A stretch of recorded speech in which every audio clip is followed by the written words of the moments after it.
of Secretary of State Cyrus Vance. Vance strongly disapproved of the rescue attempt, but when White House officials ignored his opposition by going ahead with the plans, Vance decided to resign.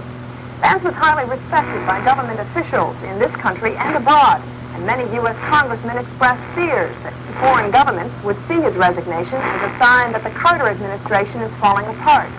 At a meeting in Luxembourg, leaders of several European countries said they were disappointed at Vance's departure, but that they would continue to support U.S. efforts to free the hostages.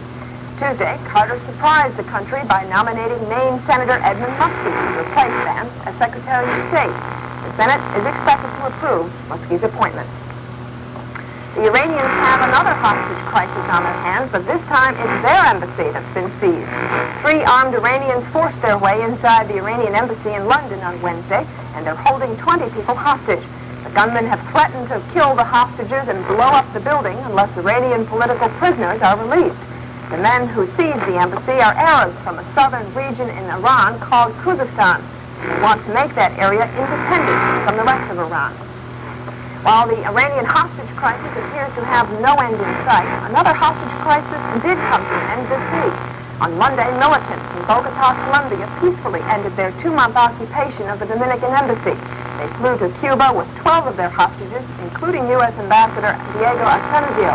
The Colombian government did not meet the leftist demand to free political prisoners, but gave them $2 million and safe passage out of the country. All the hostages were released on arrival in Havana. Asensio flew immediately to the U.S., where he received the State Department's first award for valor because of his courage during the ordeal.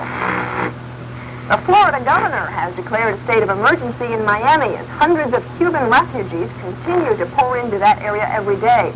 The 90-mile crossing between Cuba and the U.S. is dangerous because the boats are small and the weather has been bad. Dozens of boats capsized in the rough seas and strong winds over the weekend, but no deaths or serious injuries were reported. Cuban Americans bringing the refugees into this country are doing it illegally, since none of the refugees have permission to enter this country. But the rescuers say they're willing to risk stiff fines in order to help their fellow countrymen escape the harsh conditions of President Fidel Castro's government. So far, over 3,000 refugees have landed in Florida in the last week, and thousands more are expected. Floridians are appealing to President Carter to help them provide food and shelter for the refugees. Time for our first pop quiz. In our story on the unsuccessful American attempt to rescue the hostages, we told you an important member of President Carter's staff, Cyrus Vance, resigned because he opposed the rescue plan. Vance held the post of Security Advisor, Secretary of State, Defense Secretary.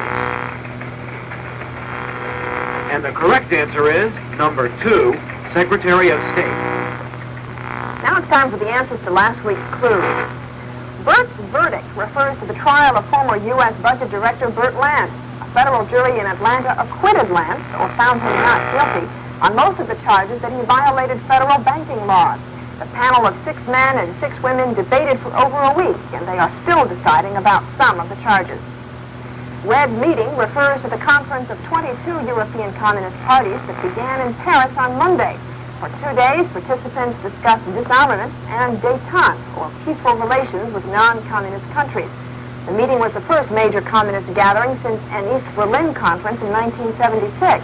But not all European parties attended the meeting.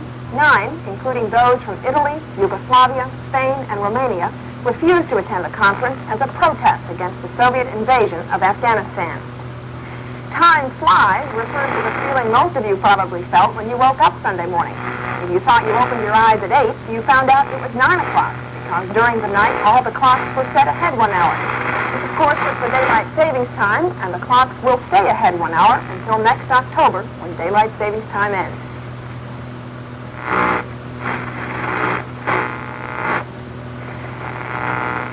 Time for our second pop quiz. In our story on the end of the Colombian hostage crisis, we told you the militants flew out of the country with the 12 remaining hostages. The hostages were released when they arrived in what country? Cuba, Bolivia, the United States. And the correct answer is number 1, Cuba. If President Carter's boycott of the Olympics is successful, it will come at a price being paid largely by our country's athletes.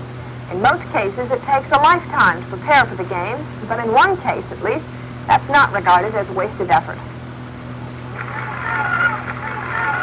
Craig Home has won hundreds of marathons, each another stride on the long road to Olympic competition. Back in December, Home thought he'd made it. He won the Jersey Shore Marathon and qualified for the Olympic trials in Buffalo. Home has struggled 11 years to make it to the Olympics.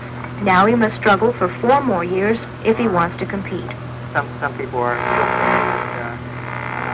all the talk of the Olympic boycott is just talk, and that the U.S. can still go to the Moscow, but I don't believe that at all, and I think that President Carter really believes what he's saying, and stand by and not to let a team go to Moscow. Craig, with all this talk about the Olympic boycott, why are you still in training?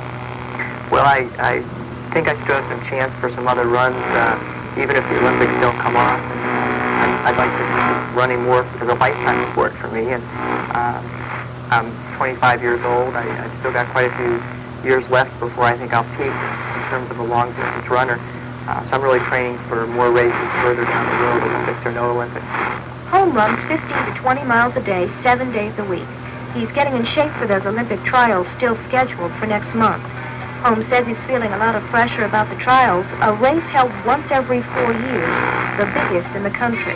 My body's weak. I'm on the run, no time to sleep. I've got to run, fight like the wind to be free again. And I've got such a long way to go. Just about the only people sweating as much as would-be Olympic competitors like Craig Home are American officials trying to keep the athletes from going to Moscow. As it turns out, most of the Americans say they'll honor a U.S. boycott of the Games. And the serious athletes like Craig Home, they'll keep right on training for the next time around. I'm Jennifer Roth. 80 years ago this week, April 29, 1900, railroad engineer Casey Jones was killed when he braked the train the Cannonball in time to prevent a serious train wreck. Jones' act of courage was immortalized in a classic folk song. As we mentioned earlier in the show, the failure of the American mission to rescue the hostages in Tehran has received mixed reactions all over the world. The question everyone seems to be asking is whether or not President Carter should have attempted such a mission in the first place. Some say no, it was too dangerous, and Carter should have pursued only diplomatic channels.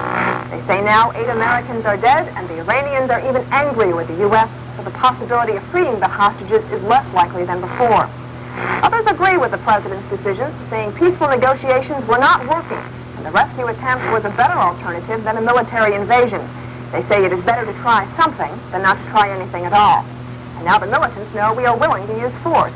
Well, what do you think? Was President Carter's decision to try and rescue the hostages a good idea or not? Write and let us know what you think. We'd like to hear from each one of you. The mailbag for this week showed that you viewers are as interested in sports news as international news. We received over 400 letters from all over the country in response to our question of 2 weeks ago on whether professional athletes are overpaid, and the results were extremely close. 49% of our mail felt that pro athletes should be paid as much as they are, narrowly surpassing the 47.9% who felt that athletes don't deserve such high salaries. The remaining 3.1% of the letters were undecided. The reasons in favor of paying high salaries covered many areas. Many letters mentioned the short careers that athletes have, such as this letter from Tina Layton. Many athletes only play 2 or 3 years and then retire, so they need to rely on the money they made while playing. Also, some players get injured and never play again. And in this letter from Peter Rapp, we find he favors high salaries because what they do takes a lot of time, effort, and skill. Most people can't do what athletes do. They work very, very hard. It's not all fair. Other letters mention the fact that all highly skilled people get paid well, whether they are athletes, lawyers, or doctors. And finally, there was this letter from Mark Strong, who says, "If I ever get to be a pro, I wouldn't want to get any less than $400,000. So don't. On the other side of the issue, many of those in favor of cutting athletes' salaries felt that ticket prices will be driven up and that no one who plays a game for a living can earn hundreds of thousands of dollars. Dale Saperstein felt that this money could be put to better use for education, for making roads safer to travel on, and for more police, fire, and ambulance equipment. And Stacy Miraglia looked at the issue on a more personal level. My dad doesn't make in a lifetime what an athlete gets in 4 months. Why should they get a raise? You tell me. The letters that we read each week are a sample of the hundreds of pieces of mail that come into us. And though the volume is great, we do try to use letters from as many of you as possible. We encourage your letters, pictures, and poems. So please keep writing to us. Answer our question of last week on what the most important environmental programs are, and our question of this week on whether the hostage rescue attempt was a good idea.